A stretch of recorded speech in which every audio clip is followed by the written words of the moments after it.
I read a story recently about a kid that was used by God in a strategic way in the university. He was a rich kid in the Middle East, actually, and his family was in the ruling elite. He was wealthy, and he'd had a pretty sheltered life. But then one of these conquering armies came through his country and took him as a hostage, prisoner of war. They took him to this other country, and through some strange thing, they gave him and some of his buddies a full ride scholarship to the top university. He did well. He was brilliant. He passed all of his exams with flying colors. He was really smart, really good. And from what I read, he was good looking as well, which is kind of odd they threw that in the account. And then he got a government position. And then he said it was God's work that did this. He was appointed as chancellor of the university of this country, the top university in this country. He was appointed as chancellor.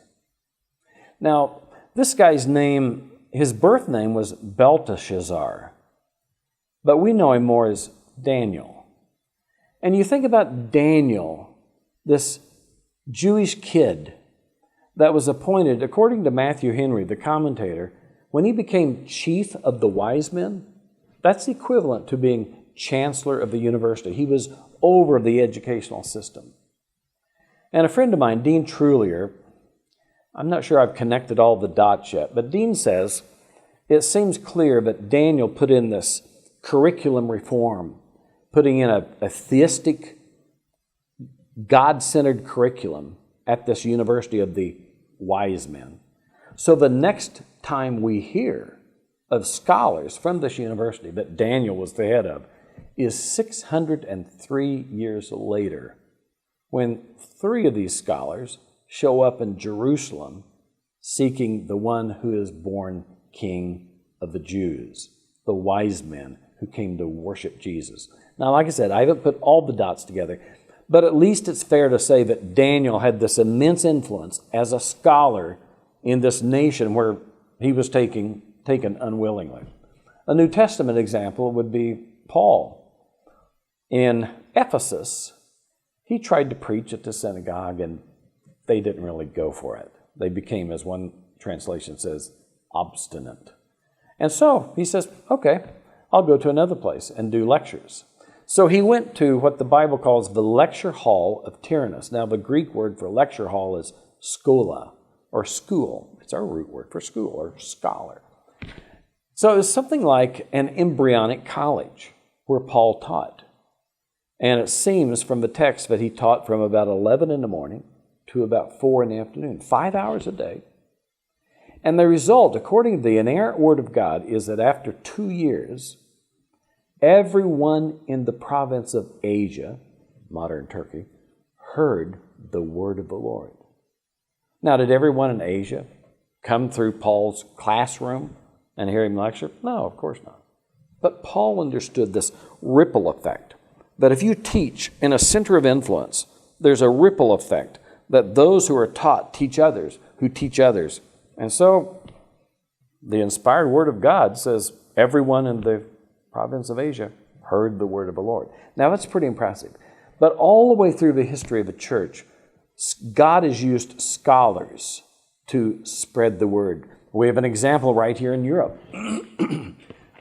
From about 560 AD to about the 9th century, Irish monks, with a name like McCarthy, you can understand why I'm talking about Irish monks. But these Irish monks, who at that time were filled with this love for Jesus, they weren't what we think of now as monks that really maybe do or do not know God. But they loved Jesus, and they spread out all over the British Isles, came down across the continent. They were doing 2 things. They were teaching and evangelizing. They started schools. They started schools that eventually became great universities that lasted for more than 1,000 years, teaching a Christian worldview.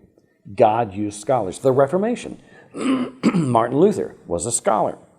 And he and Melanchthon led the Reformation. Within 10 years after Luther pounded the 95 Theses on the door of Wittenberg Church, they started a university because they knew that education would be central.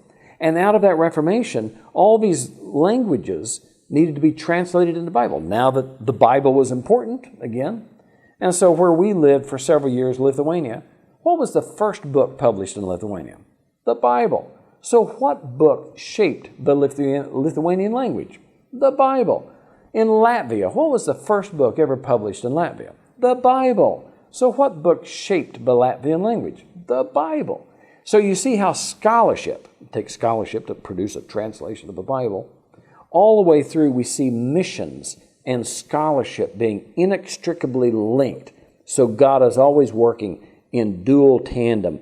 Scholarship, translating the gospel either culturally or linguistically into understandable terms for that generation.